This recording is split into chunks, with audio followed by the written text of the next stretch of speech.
Hello everyone, welcome back to my next video. Today we're going to meet Ashley, who is a full-time RVer, and people are out there saying to themselves, oh no, she's too young, she can't be a full-time RVer. She really is, and we're going to find out how and see if that might have any implication to you in your life. So let's just start with the obvious. How can someone so young be a full-time RVer? Well, I have a career that allows me to travel. I'm a traveling speech therapist. And to be a traveling speech therapist, you don't have to have an RV. But I had come across cheap RV living, and I had been looking around for probably about 6 months, and it just really attracted me.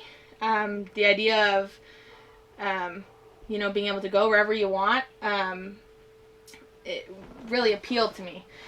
And so what I do is I'm employed full-time by a company, and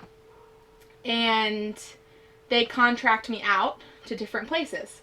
I tell them where I want to go. So, for example, right now we're in North Carolina. I've been traveling around North Carolina for about a year, but I think I might hit the road and go to Arizona next. So I just call my recruiter and I say, hey, I'm thinking about Arizona. And she gets to looking for me. She finds me a job. Usually it works out. So I hear about the job. If they like my qualifications, they call me for a phone interview, and then I get the job or not.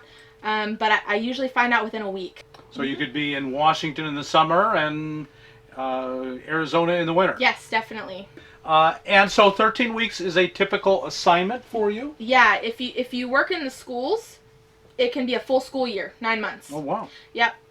If you really like that location and school and kids are your thing. I work with adults. I work in hospitals, nursing homes, home health, and I guess that's it. Those 3 things. And 13 weeks is the standard. And as a speech therapist, you have your master's. That's actually required for your field. Yes. I would not recommend, if you want to travel in an RV, I wouldn't recommend being a speech therapy assistant. Only a couple states allow that. So a lot of the medical field has traveling. Yes. Why is there so much? And they pay you really well. Yes. That's a big benefit. Really well. Yeah, I'm making more now than I did in my full-time job when I had an apartment, and I'm having a better life. Having a better quality of life. So why is there such a demand for travel nurses? Why don't they just hire more people?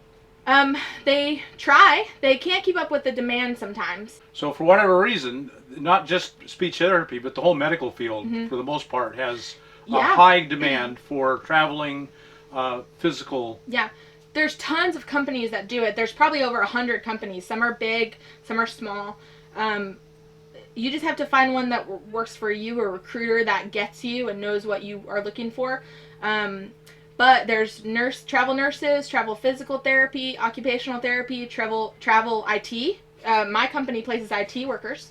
Information technology? Is that right? Yep, traveling IT workers, yeah. Like, let's say they're just starting, a hospital is starting up and they need IT people right now for just a short time.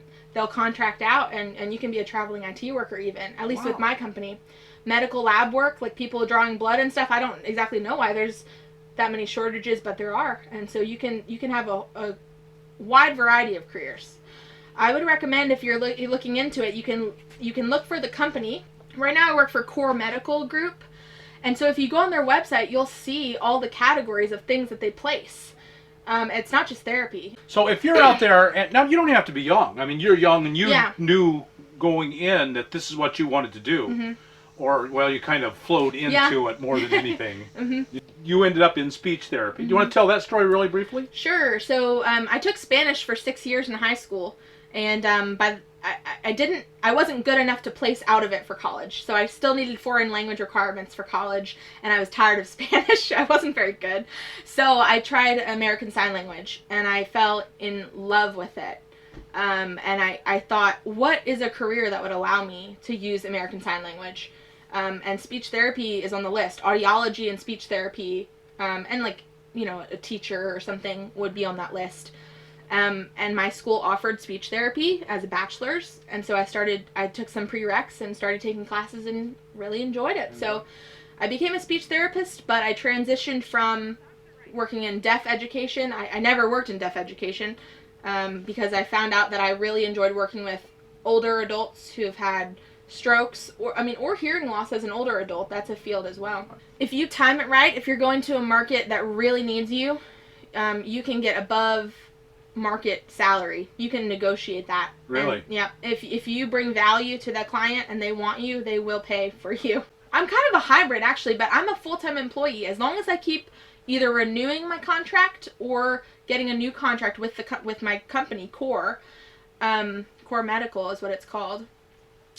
I get full health insurance, dental insurance, vision insurance, disability insurance. I'm a full-time employee. As a speech therapist, I do have my master's. I make $20 an hour salaried, and I'm guaranteed 40 hours a week. And then I make what equates to $25 an hour tax-free. So my total rate is about $45 an hour, but half of that is tax-free. Wow. So it's a huge benefit. It is. And yeah. Mm-hmm. And you're traveling. You're saying where you want to go next and how long you want to stay there. Yeah. So there are many of you out there who are thinking, can this apply to me? So if a person is 20, of course they're going the normal route like you did, but if they're 30 or 40, would you have a recommendation to them what route they might take as looking at their future? Right. You know, it's become kind of a dead-end economy for many people, and they're looking for what can I do for the rest of my life if they're 20, 30, 40. Yeah. And this seems like an excellent choice. With the baby boomers, it's going to be a growing field, huge growing. Yeah, it's speech therapy is in particular is pretty much always listed on the top 50 careers, top 50 growing careers, things like that. But to be a speech therapist, you do have to have your master's, so it's time intensive.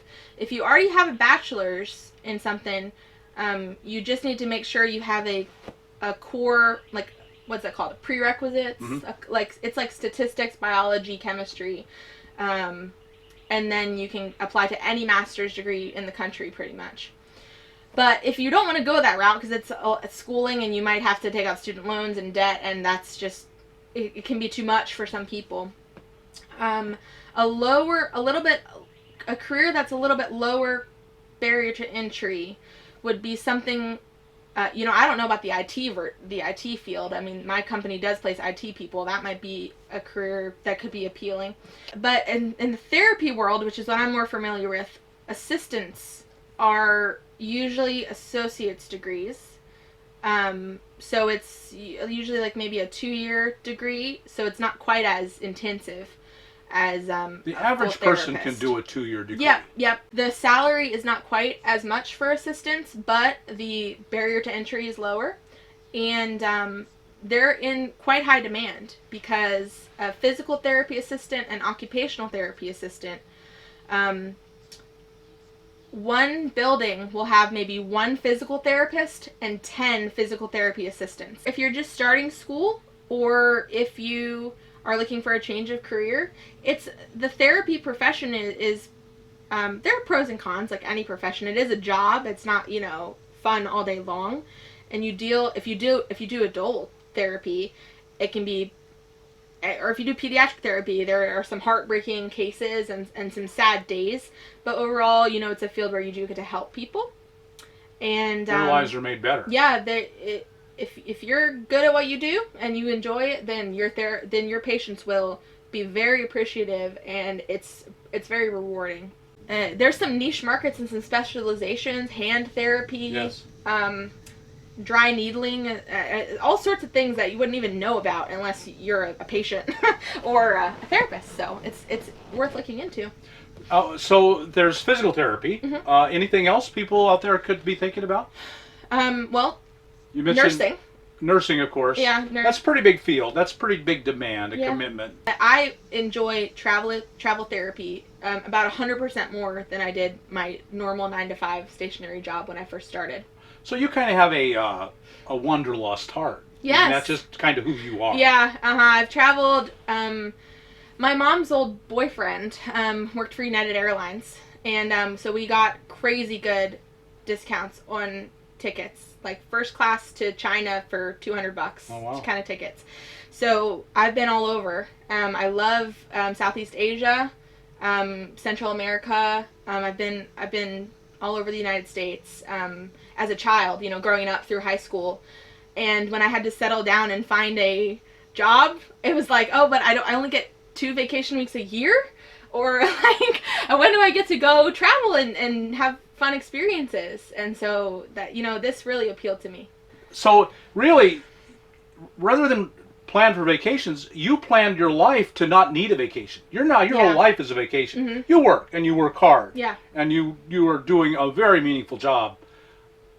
But it's kind of a vacation. Yeah, I'm in a campground. People pay to camp here for fun for like weeks at a time. Right. And so I get to live here. And there's a fire pit and picnic tables, and it's 4th of July weekend. There's a live band tomorrow, and it's just super fun. There's a right now I'm right on a lake, and so you can go to the lake. There's the docks for kayaks, and it's like, it's not all glamorous. I mean, there's a black tank to worry about, but it's fun overall. You mentioned blood draws, things like that. Yeah, so now that's a pretty low barrier to entry. Yeah, so there's a guy right across from me. His wife is a travel nurse, and he was a traveling medical lab technician with the same company. He did blood draws and testing and like urine sample collection, I think, stuff like that, as a traveler.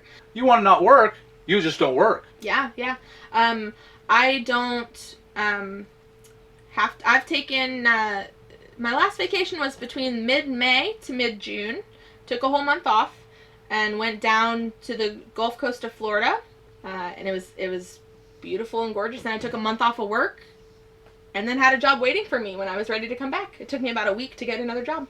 So you just let your recruiter know, I'm taking a month off, I'm taking 2 months off, however long. Yep. And you take off. Yep. So one of the great things about this is that you can work until you get really old, and if you want, because it's, physical therapy or any of these jobs are reasonably easy. Yep. So you're just planning to work until you get old? No, actually, I love everything about the lifestyle of being in an RV. I love traveling. I love not having to pay utilities and a mortgage and all that stuff, and I don't want to give those benefits up. My plan is to save.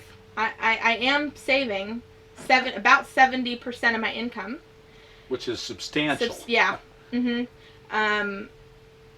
So by my calculations, I will be able to fully retire and have enough money for the rest of my life in a little less than 10 years. Wow.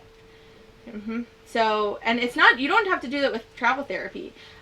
People in normal life, they think it's normal to buy new cars and new houses and new shoes and new whatever, new phones every day. So if you can cut your expenses and save as much money as possible, the ratio works for anybody. If you save 70% of your income, you can be retired in 10 years or less every time. Wow. People don't do it because the financial experts tell you to save 10% of your income. Once you have enough, once you have a shelter, once you have food, once you have community, you don't really need any more to be happier. Okay, thank you. That was very well said. Good advice.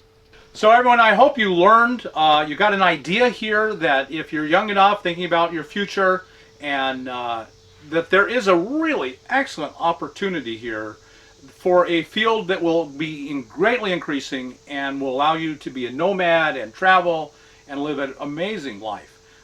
So thank you so much, Ashley, for sharing it with us. I just really appreciate it. Thank you for coming and interviewing me. I had fun. Good.